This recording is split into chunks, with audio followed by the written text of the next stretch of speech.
في رحاب القرآن الكريم تقف سورة الفاتحة شامخة كجوهرة لا مثيل لها. إنها الفاتحة البدء والأساس وجوهر الكتاب المقدس. هذه السورة القصيرة والمعمقة ليست مجرد مقدمة، بل هي كنز من المعاني العظيمة، وقد عرفت بأسماء عدة يشير كل اسم منها إلى عمقها وأهميتها.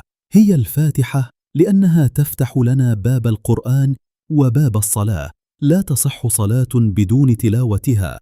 وهي أيضا أم القرآن لأنها تشمل جميع رسائل القرآن وتلخص محاوره الرئيسة، وهي السبع المثاني. هذه الآيات السبع تكرر يوميا في صلواتنا.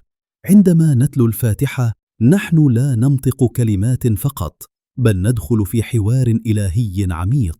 وفي حديث قدسي عظيم يبين لنا النبي محمد صلى الله عليه وسلم كيف يجيب الله سبحانه وتعالى على كل آية نتلوها.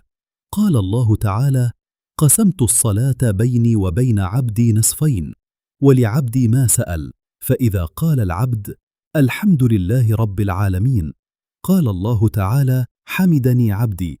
وإذا قال الرحمن الرحيم قال الله تعالى: أثنى علي عبدي.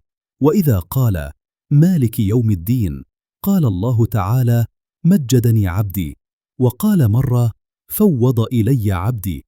فإذا قال إياك نعبد وإياك نستعين قال: هذا بيني وبين عبدي ولعبدي ما سأل. اهدنا الصراط المستقيم، صراط الذين أنعمت عليهم غير المغضوب عليهم ولا الضالين.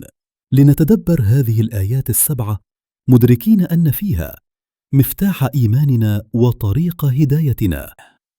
لا تنسى الاشتراك في قناة نبذة، نعمل لتلخيص كل شيء. نلتقي في فيديو جديد إن شاء الله.